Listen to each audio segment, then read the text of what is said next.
Hello guys, my name is Priyal and I welcome you all to Team Nishta. As we know, FCAT की form filling dates आ गई हैं और आपसे बोला जा रहा है फरवरी में आपका FCAT का पेपर होने वाला है। तो सबसे पहले मैं आपको बताऊंगी डिटेल्स कि FCAT का सिलेबस क्या है, प्रीवियस ईयर क्वेश्चन में आपको कौन कौन से टॉपिक के क्वेश्चन पढ़ने हैं। ओके, तो देखिए सबसे पहले मैं आपको बेसिक आइडिया दे देती हूँ। FCAT का मतलब होता है आपका air force common admission test. Okay, अब फॉर्म फिलिंग डेट कब की है? फॉर्म फिलिंग डेट आपकी स्टार्ट हो रही है 1 दिसंबर से और एंड हो रही है आपकी 31 दिसंबर में। आपका पेपर है वो कंडक्ट कराया जाएगा फरवरी में। अब आप पूछेंगे कि ma'am air force common admission test which means FCAT, इसका पेपर साल में कितने बार होता है? तो मैं बताना चाहूंगी ये आपके साल में 2 बार होता है। कब कब होता है? एक होता है ये आपका फरवरी में और दूसरा होता है टेंटली अगस्त में। ओके, एंड आपके फॉर्म फिल किए जाते हैं दिसंबर में एंड जून में। ओके, दिसंबर में जब आप फॉर्म फिल करते हैं तो फैब में आपको पेपर देना रहता है। अगर आप जून में फिल करते हैं तो आपको अगस्त में अपना पेपर कंडक्ट करना पड़ता है, अपना पेपर देना पड़ता है। इतना बेसिक क्लियर हुआ। अब देखो इसमें बोला जाता है कौन कौन सी पोस्ट मिल रही है आपको। तो यहाँ पे 2 तरीके की पोस्ट आपकी अवेलेबल है। पहली पोस्ट आपकी फ्लाइंग की है, दूसरी पोस्ट आपकी ग्राउंड ड्यूटी की है। ओके, अब क्राइटेरिया क्या क्या है एज का? फ्लाइंग के लिए क्राइटेरिया है 20 ईयर्स से लेकर 24 ईयर्स तक का, और आपका ग्राउंड ड्यूटी के लिए क्राइटेरिया क्या है एज लिमिट का? ये है आपका 20 ईयर्स से लेकर 26 ईयर्स तक का। क्लियर हुआ? अब नेक्स्ट इंपॉर्टेंट बात क्या है? नेक्स्ट इंपॉर्टेंट बात है कि ये आपका मेल और फीमेल दोनों के लिए कंडक्ट कराया जाता है। तो आप एज अ फीमेल और मेल दोनों ही क्या कर सकते हैं, इसमें अपीयर कर सकते हैं। ओके, अब मिनिमम आपका क्वालिफिकेशन कितना मांगा गया है? 60% मांगा गया है आपका। 60% मार्क्स आपके होने चाहिए 10th में, और बोला जा रहा है अगर आप अपने फाइनल ईयर में भी हो तब भी आप इस पेपर को दे सकते हो। ओके, अब नेक्स्ट इंपॉर्टेंट चीज क्या है? आपका हाइट का भी कुछ कुछ क्राइटेरिया है। अब हाइट का क्राइटेरिया समथिंग है 157.5 सेंटीमीटर मेल्स के लिए और 152 सेंटीमीटर फीमेल्स के लिए। अब इसमें अगर आपको और डिटेल जाननी हो तो आप मुझे डिस्क्रिप्शन बॉक्स में आप कमेंट करें। उसमें आप अगर कंपेयर करेंगे कि मैम मुझे इससे आगे भी जानना है कि और क्या क्या क्राइटेरिया होने चाहिए, तो मैं आपको नेक्स्ट वीडियो में वो सारी चीजें कवर अप करूंगी। ओके, अब और इम्पोर्टेंट चीजें क्या क्या है वो समझ लो। अब नेक्स्ट क्राइटेरिया है आपका कंडक्ट ऑफ पेपर। अब आपका पेपर जो है वो 2 क्राइटेरिया में कंडक्ट होगा, मतलब 2 फॉर्म में कंडक्ट होगा। कैसा? स्टेज 1 और आपका स्टेज 2 में। अब स्टेज 1 में आपको सिंपली ये 4 टॉपिक पूछे जाएंगे, ये रिटन फॉर्मेट में आपका पूछा जाएगा। अब इनमें आपके जो 4 टॉपिक आने वाले हैं वो है आपका इंग्लिश, GS जिसको आप बोलते हो जनरल नॉलेज, मैथमेटिक्स और रीजनिंग। ओके, अब नेक्स्ट यहाँ पे क्वेश्चन भी डिसाइड कर दिए हैं इन लोगों ने कि इंग्लिश में आपसे 30 क्वेश्चन पूछे जाएंगे, जनरल नॉलेज में 25, मैथमेटिक्स में 20 और आपके रीजनिंग में 25 क्वेश्चन। ओके, अब हर एक क्वेश्चन 3 मार्क्स का रहेगा। ओके, तो यहाँ पे अगर 3 मार्क्स का एक क्वेश्चन है तो इंग्लिश में कितने मार्क्स का आपके टोटल आने वाला है? तो ये हो गया 30 into 3 विच इज 90 मार्क्स। तो इंग्लिश आपका टोटल 90 मार्क्स का पूछा जाएगा आपसे। और लेवल कैसा रहेगा? ये टफ रहेगा थोड़ा सा, कंपैरेटिवली आपको इंग्लिश फील होगा कि थोड़ा सा टफ है। ओके, अब नेक्स्ट रहेगा आपका जनरल नॉलेज। उसमें आपके टोटल 25 क्वेश्चन आपसे पूछे जाएंगे, हर एक क्वेश्चन 3 मार्क्स का रहेगा। तो इस हिसाब से जनरल नॉलेज के टोटल कितने मार्क्स के क्वेश्चन आने वाले हैं? टोटल 75 मार्क्स के आपको क्वेश्चन आएंगे। क्लियर? अब इसका आपका लेवल कैसा रहेगा? डायनेमिक रहेगा, मतलब आपसे अलग अलग जगहों से क्वेश्चन पूछे जाएंगे। ओके, आप इसको डिफाइन नहीं कर सकते क्योंकि अपने आप सोचो अगर GS का जो सिलेबस है ये ओशन की तरह है, आपसे कहीं से भी कुछ भी पूछा जा सकता है। ओके, अभी हम और डिटेल में इसको पढ़ेंगे। नेक्स्ट आता है आपका मैथमेटिक्स। मैथमेटिक्स में आपको 20 क्वेश्चन पूछे जा रहे हैं, हर एक क्वेश्चन 3 मार्क्स का रहेगा। तो टोटल 60 मार्क्स आपके मैथ से आएंगे, जिसमें आपके ट्रिकी क्वेश्चन रहेंगे, कुछ आपके मेमोरी बेस रहेंगे, कुछ में आप ट्रिक्स यूज करोगे, जल्दी से सॉल्व हो जाएंगे, ऐसे क्वेश्चन रहेंगे। समझ में आया? अब लास्टली आपका आएगा रीजनिंग, जिसमें 25 आपके क्वेश्चन रहेंगे, हर एक क्वेश्चन 3 मार्क्स का रहेगा। तो इस हिसाब से 75 मार्क्स के आपके क्वेश्चन रहेंगे। ओके, रीजनिंग के। अब ये रीजनिंग में क्या डिफिकल्टी आएगी? ये थोड़ा सा आपको लेंदी रहेगा, मतलब क्वेश्चन सॉल्व करने में थोड़ा समय लग सकता है। अब मैं यहाँ पे आपका कवर कराऊंगी मैथमेटिक्स और रीजनिंग। जीएस के लिए संदीप सर हैं और इंग्लिश के लिए मैम है, जो आपका इंग्लिश और जीएस का पूरा सिलेबस पेपर से पहले आपका कंप्लीट करा देंगे। ओके, अब आपको बोला जा रहा है कि मैथमेटिक्स और रीजनिंग का यहाँ इंपॉर्टेंस क्या है इस पेपर में। तो देखो सिंपली आपके 45% आपका पूरा किस में कवर हो रहा है, मैथ्स और रीजनिंग में कवर हो रहा है। क्लियर? तो यहाँ पे आपका 45% मैं कवर करवाने वाली हूँ आपके इस पेपर में। ओके, अब कुछ क्वेश्चन आए गए बच्चों को कि हम मैथ्स और रीजनिंग की जगह इंग्लिश और जीएस में ज्यादा फोकस कर लें, और इसमें हमारे टोटल कितने मार्क्स आ सकते हैं, 165 मार्क्स हमारे आ सकते हैं, और इनमें हम थोड़ा कम फोकस करें। हमारा मैथ्स और रीजनिंग में कंपैरेटिवली 135 मार्क्स आने वाले हैं, तो ज्यादा मार्क्स इंग्लिश और जनरल नॉलेज में है, तो हम क्यों ना मैम इंग्लिश में फोकस कर लेते हैं और जीएस में फोकस कर लेते हैं। तो सुनिए यहाँ डिफिकल्टीज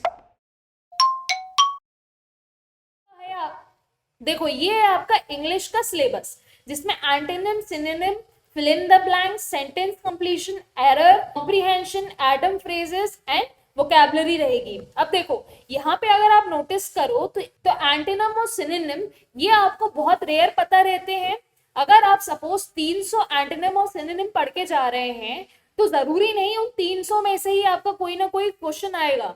आउटसाइड से भी आ सकता है, बाहर से भी कोई भी आ सकता है, क्योंकि इतने सारे वर्ड है, जरूरी नहीं आपको सारों का एंटोनिम और सिनोनिम बने। ठीक है, तो यहाँ पे आप क्या करोगे, मार्क खा जाओगे। और फिलअप में भी क्या रहेगा, अगर आपकी बहुत स्ट्रॉन्ग है ग्रामर, तब आप फिलअप अच्छे से कर पाओगे, वरना आपको मिनिमम 3 मंथ्स चाहिए इसको सॉल्व करने के लिए। मैं मान के चल रही हूँ, अगर किसी बच्चे को इंग्लिश बिल्कुल जीरो से सीखनी है, मतलब बिल्कुल बेसिक लेवल से उठानी है, तो 3 महीने मिनिमम लगेगा। तो इसमें भी स्कोरिंग कम हो जाएगी। Sentence completion, error detection, comprehension, इन सारों में भी आपकी अच्छी खासी कमांड होनी चाहिए। कॉम्प्रिहेंशन में भी सिंपली आपको क्वेश्चन पूछे जा रहे होंगे और आपको अंडरस्टैंडिंग डेवलप करनी रहेगी उसको रीड करने के बाद। अब देखो यहाँ कॉम्प्रिहेंशन में क्या डिफिकल्टी फेस करोगे आप, जब आप इतना बड़ा फेस पढ़ोगे, इतना बड़ा कॉम्प्रिहेंशन पढ़ोगे, तो मोस्टली क्या होता है, बच्चे इतने सारा कॉम्प्रिहेंशन पढ़ने में टाइम वेस्ट कर जाते हैं, धीमे रीड करते हैं या फिर कुछ चीज स्किप हो जाती है, तो आंसर आने में थोड़ी सी डिफिकल्टी जाती ही जाती है, और टाइम क्या लग जाता है, बहुत ज्यादा लग जाता है। तो कॉम्प्रिहेंशन में यही क्या हो जाती है, दिक्कत होती है। आता बहुत ईजी है, लेकिन रीड करने में बहुत समय ले जाता है और समझने में बहुत समय ले जाता है। जिसकी रीडिंग हैबिट और अंडरस्टैंडिंग हैबिट काफी स्ट्रांग है, उससे काफी जल्दी बन जाएगा ये। क्लियर? अब इडियम और फ्रेजेस, इसमें भी आपको इडियम्स लर्न होने चाहिए, मुहावरे। अगर आपको कुछ इडियम्स नहीं बन रहे हैं तो क्या हो रहा है, यहाँ पे भी आप लूज कर दोगे अपना मार्क्स। और वोकैबुलरी तुम जानते ही हो, इसमें भी लूज कर सकते हो। तो देखो अकेले इंग्लिश के भरोसे तो आप नहीं चले जाओगे पेपर में। ओके, अब यहाँ पे नेक्स्ट आपका सब्जेक्ट कौन सा है, नेक्स्ट आपका जीएस है। ओके, तो देखो जीएस में आने वाला क्या है, आपका हिस्ट्री आएगा, ज्योग्राफी आएगा, सिविक्स आएगा, पॉलिटिक्स आएगा, करंट अफेयर आएंगे, environment, basic science, defence, art, culture, sport. अब देखो इतने सारे सब्जेक्ट है। हिस्ट्री पढ़ने जाओगे तो मिडिवल से लेके सारी हिस्ट्री पढ़नी पड़ेगी आपको, ज्योग्राफी पूरी कवर करनी पड़ेगी, सिविक्स भी कवर करना पड़ेगा, पॉलिटिक्स भी पूरा कवर करना पड़ेगा। करंट अफेयर आपको 6 महीने के करंट अफेयर पढ़ के जाने पड़ेंगे, रिवाइज करके जाने पड़ेंगे। इन्वायरमेंट में रिलेटेड करंट अफेयर में क्या चल रहा है वो भी पढ़ के जाओ, नई नई चीजें क्या आई है वो भी पढ़ के जाओ।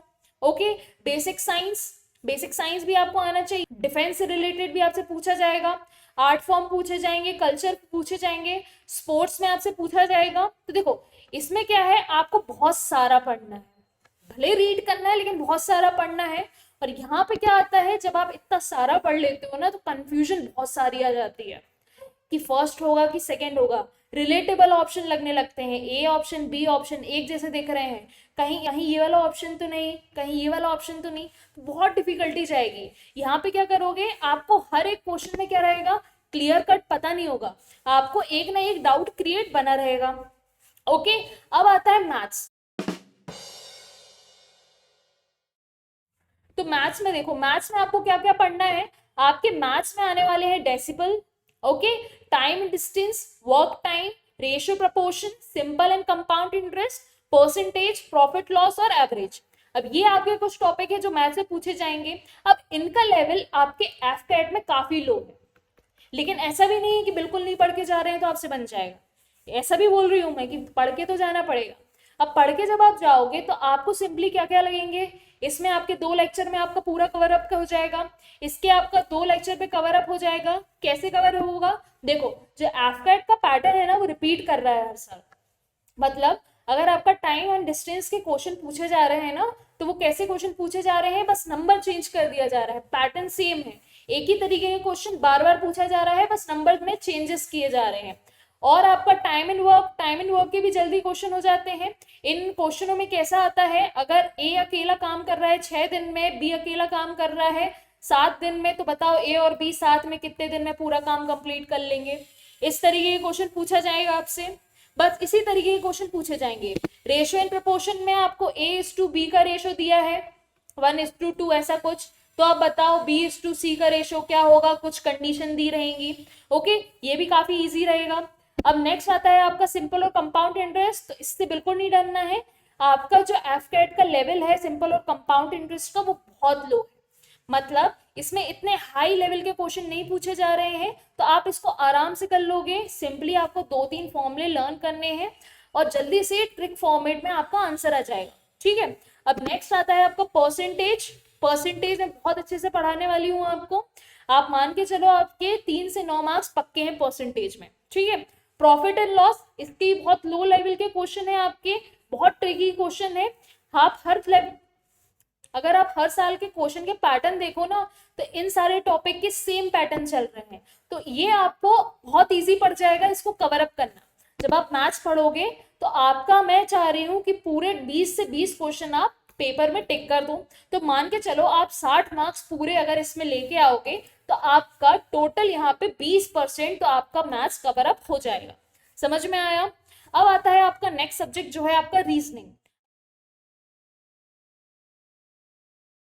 अब रीजनिंग में क्या आने वाला है, सीरीज आने वाली है 1,2,3 ऐसी सीरीज बनी रहती है, सपोज 4,6,8, ऐसे करके जो सीरीज मिलती है ना, different different type of series जो पूछी जा रही है, वो भी आपको बताने वाली हूं मैं।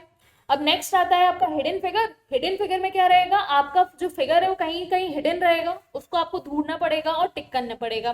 काफी इजी रहता है, बहुत जल्दी स्कोर करते हो आप इसमें। ठीक है, पैटर्न कंप्लीशन भी बहुत इजी रहता है। ये मैंने माना है रीजनिंग के सबसे इजी दोनों टॉपिक है, पैटर्न कंप्लीशन और हिडन फिगर। ठीक है, वेन डायग्राम भी बहुत जल्दी सॉल्व हो जाएगा, मैं सिखाऊंगी आपको, बिल्कुल डरना नहीं है। एनालॉजी क्या होता है, अब देखो एनालॉजी में आपको सिंपली क्या रहेगा, एनालॉजी में अगर आपसे बोला जाए कि 1:3 कुछ रेशो में है, तो इसी रेशो के हिसाब से आप बताओ 6:डैश क्या होगा, मतलब डैश की वैल्यू निकाल के बतानी है। ठीक है, ऐसी एनालॉजी रहेगी आपकी। ये ABCD के फॉर्म में भी रहेगी आपकी, ABCD। अगर कुछ एनालॉजी क्रिएट कर रहे हैं EFGH, तो बताओ MNOP किसके साथ एनालॉजी क्रिएट करेंगे। बहुत अच्छे से सीखेंगे हम, ये बहुत इजी लेवल का आने वाला है। ठीक है, वेन डायग्राम मैंने बता ही दिया है आपको, इस तरीके से कुछ रहता है। अब पेपर कटिंग भी देखो बहुत इजी रहती है, बस इसमें क्या करना रहेगा, आपको इमेजिन करना रहेगा कि कैसा आपका पेपर कट हो रहा है। ठीक है, आपको सिंपली अपना इमेजिनेशन पूरा यूज करना है पेपर कटिंग वाले क्वेश्चंस में। ठीक है, अब डॉट सिचुएशन भी आपको बहुत इजी पड़ेगा। स्कोरिंग है, देखो यहाँ पे लिखा भी है, स्कोरिंग है ये। Odd one out, odd one out में सिंपली आपको दिया रहेगा, सपोज एनिमल दिए हैं और बर्ड दिए हैं, तो एनिमल और बर्ड, 4 आपको एनिमल दिए हैं और आपको 1 बर्ड दी है, तो आप अलग से समझ जाओगे कि ये बर्ड क्या है, ऑड है, तो इसको आप क्या करोगे, ऑड वन आउट कर दोगे। समझ में आया। अब नेक्स्ट क्या आता है, मिरर इमेज। सिंपली आपको क्या करना है, मिरर इमेज बनानी है। अगर एक कोई मिरर रखा हुआ है, अब इस तरफ अगर कोई फिगर ऐसा बना हुआ है, तो मिरर के इस तरफ वो फिगर कैसा दिखेगा वो बताओ। तो ऐसा करके आप मिरर इमेज बना लोगे। तो देखो रीजनिंग में सबसे इजी चीज क्या क्या है आपकी, सबसे पहले हिडन फिगर, पैटर्न कंप्लीशन, ये हो गया आपका कटिंग वाला, मिरर इमेज। ओके, ये सबसे इजी है। ओके, और भी क्या लिखा है, देखो स्कोरिंग लिखी हुई है। स्कोरिंग मतलब इनमें आप आराम से क्या कर सकते हो, अपना पूरा स्कोर ले सकते हो। तो यहाँ से आपका टोटल कितने क्वेश्चन आने वाले हैं, 25 क्वेश्चन आने वाले हैं, कितने मार्क्स के, 75 मार्क्स के। तो मैं मान के चल रही हूँ यहाँ से पूरे 60 और यहाँ से 75 मार्क्स पूरे क्या कर लोगे आप, स्कोर कर लोगे। अगर पूरे भी नहीं कर पाए तो यहाँ से 50 अगर आपने लिए, यहाँ से आपने सपोज 60 कर लिए, तो भी बहुत अच्छा स्कोर बन जाएगा आपका। अब आप पूछोगे मैम कट ऑफ कितना रहता है, तो कट ऑफ यहाँ पे जा रहा है 2 साल से 157 समथिंग। ओके, तो आपके टोटल कितने मार्क्स के क्वेश्चन आने वाले हैं, आपको टोटल आपके 100 क्वेश्चन आने वाले हैं। अब इन 100 क्वेश्चनों में हर एक क्वेश्चन कितने मार्क्स का आएगा, 3 मार्क्स का आएगा। ठीक है, तो वो 3 मार्क्स के क्वेश्चन आएंगे जब, तो आपका टोटल कितने मार्क्स के क्वेश्चन हो गए, आपके 300 मार्क्स के क्वेश्चन हो गए। क्लियर हुआ। अब 300 मार्क्स में से आपको कितने लेके आने हैं, 157 मार्क्स लेके आने हैं। ठीक है, तो ये था आपका ब्रीफ एक्सप्लेनेशन। अब आपको थोड़ा और डिटेल में जानना हो तो समझो, हमने लास्ट ईयर के क्वेश्चन पेपर देखे हैं और कुछ एनालाइज किया है डेटा। तो कैसा किया है देखो, हमने लास्ट ईयर के पेपर देखे और उनमें पहले पैटर्न कैसा आता था, English 25 question, general knowledge 25, mathematics 25 और रीजनिंग 25। ओके, इन दोनों में थोड़ा अदला बदली हो जाती थी, कुछ क्वेश्चन यहाँ शिफ्ट हो जाते थे, कुछ क्वेश्चन वहां शिफ्ट हो जाते थे। ऑलमोस्ट कुछ कुछ टॉपिक मैथ्स के रीजनिंग के अंडर भी आते हैं, इसलिए आप डिफ्रेंशिएट नहीं कर पा रहे थे। ओके, तो देखो पहले क्या हो रहा था, इस पैटर्न में आपके क्वेश्चन आ रहे थे, लेवल क्या होता था, सेम तरीके से आपका लेवल रहता था। इंग्लिश आपका टफ रहता था, आपका जो जनरल नॉलेज था वो डायनेमिक था, मतलब कहीं से भी पूछा जा रहा था आपसे, लेकिन ये था कि करंट इवेंट से बहुत रिलेटेबल रहता था। ठीक है, कैसे अवार्ड्स दिए जा रहे हैं, कौन सी आपकी यहाँ पे एक्सरसाइजेस हुई हैं, और भी रिलेटेबल चीजें, ये आपको सर और डिटेल में अच्छे से बता सकते हैं। ओके, तो उनका सेशन भी अटेंड करें आप। मैथ्स में सिंपली आपके ट्रिकी क्वेश्चन रहेंगे, सब मैं कवर करवाने वाली हूँ आपका, और आपका रीजनिंग लेंदी बस रहेगा, तो लेंदी को भी मैं शॉर्ट करने की आपकी ट्रिक बताऊंगी। क्लियर हुआ। अब नेक्स्ट थिंग क्या है आपकी, अब नेक्स्ट आपका ये पैटर्न है कि पहले अगर आपके जीके के 25 मार्क्स पूछे जा रहे थे, 25 क्वेश्चन आपके पूछे जा रहे थे, तो उन 25 क्वेश्चन में आपका 3 क्वेश्चन किसके आते थे, हिस्ट्री के आते थे। हमने रफली ये निकाला है कि 4 क्वेश्चन आपके ज्योग्राफी से पूछे जाते थे, एक सिविक्स से, एक पॉलिटिक्स से, 3 से 4 क्वेश्चन आपके करंट अफेयर से आते थे, 2 क्वेश्चन आपके एनवायरमेंट से आते थे, बेसिक साइंस से आपके 5 क्वेश्चन आ जाते थे, तो ये भी एक इंपॉर्टेंस रखता था आपका सिलेबस में। 2 क्वेश्चन आपके डिफेंस से पूछे जाएंगे, आपके 2 क्वेश्चन नियर अबाउट आपके आर्ट से पूछे जाते थे, 2 क्वेश्चन आपके कल्चर से, और 2 क्वेश्चन आपके स्पोर्ट्स से पूछा जाता था। लेवल कैसा रहता था क्वेश्चनों का वो भी समझ लो। देखो हिस्ट्री में आपका एवरेज डिफिकल्ट रहता था। अब देखो हिस्ट्री इतनी बड़ी है, अब इतनी बड़ी हिस्ट्री में आपको हर किसी का नाम नहीं याद रहेगा, हर इंसान को वो चीज डिफिकल्टी फील होगी। आपसे पूछा जाए ये पर्टिकुलर मोमेंट कब हुआ था, ये किसने कंडक्ट किया था, कहाँ पे हुआ था, कुछ भी पूछा जा सकता है, तो ये बहुत डिफिकल्ट रहेगा, मतलब एवरेज और डिफिकल्ट के बीच में था ये। ठीक है, तो यहाँ पे हमने मान के रखा है कि 9 मार्क्स के क्वेश्चन आपसे पूछे जाते थे। नेक्स्ट आता है आपका ज्योग्राफी। ज्योग्राफी भी आपका डिफिकल्टी है, इतने बड़ी ज्योग्राफी में आपको आंसर देना है, कुछ ना कुछ तो मिस्टेक आप करोगे ही करोगे। तो देखो इसमें भी आपको क्या होता था, ABCD। ओके, आपके ऑप्शनों में बहुत ज्यादा क्या हो जाती थी, डिफिकल्टी आपको फेस करनी पड़ती थी। ये भी आपके एवरेज से डिफिकल्ट लेवल के आने वाले हैं। सिविक्स आपका 1 मार्क्स का करीबन पूछा जाता, एक क्वेश्चन करीबन पूछा जा रहा है, तो ये एवरेज डिफिकल्टी लेवल का है। इसी तरीके से पॉलिटिक्स, करंट अफेयर और इन्वायरमेंट और बेसिक साइंस, ये सारे थोड़े एवरेज और डिफिकल्ट के बीच में आते हैं। ठीक है, अब यहाँ डिफेंस का क्लियर कट आपसे क्वेश्चन पूछा जाएगा, इजी रहेगा, आपने सुना होगा कहीं ना कहीं। ठीक है, तो लेवल ऑफ डिफेंस क्या रहेगा, इजी रहेगा। आर्ट एंड कल्चर के भी रिपीटेड क्वेश्चन रहेंगे मेमोरी बेस्ड, ट्राई करना आप उनसे रिलेटेबल क्वेश्चन कर पाओ। ठीक है, कल्चर का भी इजी लेवल था और स्पोर्ट्स का भी इजी लेवल था, तो ये 4 आपके इजी लेवल थे और ये आपके डिफिकल्ट लेवल के क्वेश्चन पूछे गए थे। ठीक है, अब नेक्स्ट आता है आपका इंग्लिश। तो इंग्लिश में आपका कुछ इस तरीके से डिवीजन था, 25 क्वेश्चन थे आपके। ओके, इन 25 क्वेश्चन में 4 क्वेश्चन आपसे पूछे गए थे कॉम्प्रीहेंशन के, मतलब एक कॉम्प्रीहेंशन दिया था, उसमें 4 क्वेश्चन के आपको आंसर देने थे, क्वेश्चन 1, क्वेश्चन 2, क्वेश्चन 3, क्वेश्चन 4। ठीक है, नेक्स्ट क्या था आपका एरर डिटेक्शन। आपको पूरा एक सेंटेंस दिया था ABCD, यहाँ कुछ लिखा था, यहाँ कुछ लिखा था, यहाँ कुछ लिखा था, यहाँ कुछ लिखा था, ये एक पूरा सेंटेंस था। आपको बताना था इसके कौन से पार्ट में एरर है, तो वो आपको डिटेक्ट करना था। नेक्स्ट क्या था आपका सेंटेंस कंप्लीशन। आपको सिंपली एक सेंटेंस आधा दिया था, अब आगे का आपको ऑप्शन दिया था ABCD, कौन सा ऑप्शन यहाँ पे फिट होगा वो कंप्लीट करके बता दो। तो ऐसा कर लोगे आप इसको सॉल्व। नेक्स्ट क्या था आपका, 3 से 4 क्वेश्चन आपसे पूछे गए थे फिलअप वाले, जिसमें सिंपल वाले क्वेश्चन थे आपके वॉज, वर और प्रेजेंट पास्ट में, ये सब चीजें आपको पुट करनी थी। नेक्स्ट क्या था आपका सिनोनिम एंटोनिम, जिसके 3 से 4 क्वेश्चन पूछे गए थे आपसे। ये भी थोड़ा डिफिकल्ट था क्योंकि हर इंसान से सिनोनिम एंटोनिम याद नहीं रहते। आपके एंटोनिम कितने थे, 2 से 3 क्वेश्चन के। नेक्स्ट आ रही थी आपकी वोकैबुलरी, और उसके बाद पूछे जा रहे थे आपसे ईडियम और फेजेस। 4 क्वेश्चन आपके मुहावरे और इनसे रिलेटेड थे। ओके, तो ये था आपका पूरा इंग्लिश का लेवल। अब नेक्स्ट हम रीजनिंग देखते हैं। तो रीजनिंग तो आप समझ पा रहे हो काफी इजी आ रही है। अब आप देख रहे हो कि रीजनिंग थोड़ी इजी लेवल की पूछी जा रही है आपसे। आपके नियर अबाउट हम एवरेज में मान रहे हैं इतने सालों के क्वेश्चन देख के कि 35 क्वेश्चन के करीबन आपके रीजनिंग के क्वेश्चन आ रहे थे, जिसमें सीरीज आ रही थी आपको 2-3 क्वेश्चन। ओके, 3 से 4 क्वेश्चन आपकी सीरीज पे थे। आपके 4 क्वेश्चन हिडन फिगर में थे। आपके 4 क्वेश्चन किससे पूछे गए थे, पैटर्न कंप्लीशन से। आपको पैटर्न दिए जा रहे थे, उनको आपको कंप्लीट करना रहता था। ये कैसे बने रहते थे, सपोर्ट एक सर्कल है, 2 सर्कल है, 3 सर्कल है, पहले वो बॉल यहाँ थी, फिर दूसरी बार यहाँ आई, तो बताओ तीसरी बार कहाँ रहेगी। तो वो ऑल, तो ये तो बहुत ईजी रहता है, तीसरी बार यहीं पे आएगी। ऐसे वाले जो आप क्वेश्चन देखते हो वो इसके अंदर आ जाते हैं। ठीक है, अब यहाँ पे वेन डायग्राम है, वेन डायग्राम आपको ड्रॉ करके आंसर निकालने रहते हैं, काफी इजी रहता है। ये भी मैं आपको सिखा दूंगी, बहुत इजी है। देखो, अब नेक्स्ट आता है आपका पेपर कटिंग वाला। सिंपली आपका पेपर जो है उसको एक पर्टिकुलर फॉर्मेट में कट किया, फोल्ड किया, फिर कट किया, या फिर ऐसे समझ लो एक आपका ऐसा पेपर था, इसको पहले यहाँ से फोल्ड किया तो ये कुछ ऐसा बन गया, फिर उसके बाद यहाँ से फोल्ड भी कर दिया तो ये समथिंग ऐसा बन गया। अब इसमें यहाँ से ऐसी कटिंग कर दी। अब बताओ जब ओपन करोगे तो कैसा बनेगा, तो ये समथिंग कैसा बन जाएगा, ये समथिंग ऐसा कुछ बनेगा।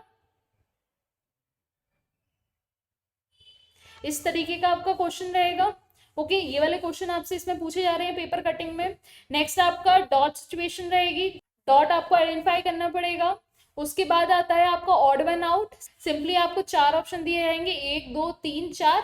उन चारों में से देखो कौन सा वाला ऑड है। ये नंबर बेस में भी आ सकता है कि अगर आपको ऐसा दिया रहे 2 4 6 और 9, तो बताओ ऑड कौन सा है। तो देखो ये सारे इवन नंबर है और ये ऑड नंबर है, ऐसे भी बोल सकते हो आप। या फिर कैसा बोला जाएगा, आपसे बोला जाए 4 25 16 और लास्ट में दे दिया आपको सपोज 15, बताओ ऑड कौन सा है। तो देखो ये वाला ऑड हो जाएगा, ये वाला क्या है 2 का स्क्वायर, ये 5 का स्क्वायर, ये 4 का स्क्वायर, और ये किसी का स्क्वायर नहीं है ये, तो ये सारे क्या हो गए स्क्वायर, और ये स्क्वायर नहीं है तो ये ऑड वन आउट हो गया। समझ में आया। अब नेक्स्ट देखो, नेक्स्ट आपका मिरर इमेज है। सिंपली आपका एक मिरर रखा रहे, सिंपली आपका एक मिरर रखा रहेगा, इधर कुछ आपकी इमेज बनी रहेगी, आपको बताना है इस तरफ कैसी बनेगी, तो वो समथिंग ऐसी दिखेगी। तो आपको करेक्ट ऑप्शन बताना है। तो ये वाला क्वेश्चन भी अच्छे से कर पाओगे आप सारे। क्लियर। अब मैथ्स और समझ लो। देखो मैथ्स में आपसे पूछा जाएगा 1 से 2 क्वेश्चन फ्रैक्शन और डेसिमल के, आपसे 4 क्वेश्चन स्पीड टाइम डिस्टेंस के नियर अबाउट। अब देखो इसका थोड़े क्वेश्चन तो बढ़ जाएंगे क्योंकि 18 से कितने क्वेश्चन आने वाले हैं, अब 20 आने वाले हैं। तो यहाँ पे कहीं ना कहीं एडिटिव क्वेश्चन आपके इंक्रीज होने वाले हैं। ठीक है, आपका क्लॉक भी आपका इन्वॉल्व होने वाला है। ठीक है, अब नेक्स्ट क्या आने वाला है आपका वर्क और टाइम। इसमें 3 से 4 क्वेश्चन, सिंपल कंपाउंड इंटरेस्ट 2 से 3 क्वेश्चन, आपके परसेंटेज से 1 से 2 क्वेश्चन आएंगे, प्रॉफिट लॉस से 3 क्वेश्चन आ रहे हैं, और एवरेज से कितने आ रहे हैं आपके नियर अबाउट 2 से 3 क्वेश्चन आ रहे हैं। सबसे ज्यादा प्रोबेबिलिटी आने की किसकी है, आपकी टाइम और डिस्टेंस की है। इसमें आपका क्लॉक और प्रोबेबिलिटी ये दोनों और ऐड हो गए हैं आपके सिलेबस में। ओके, तो इस बार आपको ये दोनों भी पढ़ने हैं। ठीक है, अब इनका लेवल कैसा आ रहा था, तो देखो सबसे डिफिकल्ट लेवल किस किस का पूछा जा रहा है। अब देखो टाइम और डिस्टेंस के सबसे ज्यादा क्वेश्चन पूछे जा रहे हैं, तो इनका लेवल भी थोड़ा डिफिकल्ट दिया जा रहा है। मतलब इनमें आपको हर वेराइटी के क्वेश्चन को सॉल्व करके रखना पड़ेगा। ठीक है, टाइम और वर्क वाला भी आपका डिफिकल्ट लेवल का है, इसके भी आपको 3 से 4 क्वेश्चन पूछे जा रहे हैं, तो इसका भी लेवल अच्छा खासा है। ठीक है, इजी क्या रहता है आपका रेशियो एंड प्रोपोर्शन। एक बार आपने रेशियो और प्रोपोर्शन सीख लिया, काफी इजी है वो तो, हर एग्जामिनेशन के लिए काफी इजी है अगर आपने रेशियो और प्रोपोर्शन सीख लिया। ठीक है, compound interest, simple interest tricky रहेगा, सिंपली आपको फॉर्मूला पुट करना है। परसेंटेज में भी सिंपली आपको फॉर्मूला पुट करना है, या फिर सिंपली आप ट्रिक के थ्रू सॉल्व कर लोगे, ऑप्शन एलिमिनेट कर लोगे। ओके, एवरेज और परसेंटेज, ये भी एवरेज और प्रॉफिट एंड लॉस, ये भी काफी ट्रिकी और इजी फॉर्मेट में ही पूछे जा रहे हैं आपसे। ओके, तो ये सारा था आपका सिलेबस। अब हो गया हमारा सिलेबस कंप्लीट। अब सबसे इंपॉर्टेंट चीज भी सुन लो, सैलरी। ओके, आपकी सैलरी कितनी है? तो देखो, दो पोस्ट है आपकी, एक है फ्लाइंग पोस्ट और दूसरी है आपकी ground level post. Okay, ground duty जिसको आप बोलोगे। तो फ्लाइंग में आपको 85K ऑफर हो रही है और आपकी ग्राउंड ड्यूटी में आपको 72,800 समथिंग ऑफर हो रही है। ओके, तो सबसे इंपॉर्टेंट टॉपिक भी हमने डिस्कस कर लिया है अपने आज की क्लास में। ओके, तो होपफुली आपको काफी इंफॉर्मेटिव लगा होगा आज का सेशन। अगर पसंद आया हो सेशन तो प्लीज हिट करें लाइक बटन और शेयर करें अपने दोस्तों के साथ। और अब हम नेक्स्ट क्लास में पढ़ने वाले हैं प्रीवियस ईयर क्वेश्चन ऑफ एफकेट। हम आपके कवर करने वाले हैं मैथ्स और रीजनिंग, इन दोनों के सारे ही क्वेश्चन एफकेट के। और हम लॉन्च भी करने वाले हैं हमारा नया कोर्स नेक्स्ट वीक से, जिसमें हम आपको कवर करा रहे हैं पूरा एफकेट, जिससे आपके मैक्स टू मैक्स आप पूरी स्कोरिंग कर पाओ। क्लियर? अगर पसंद आ रही हो क्लास तो please hit the like button and keep sharing with your friends. Thanks for watching.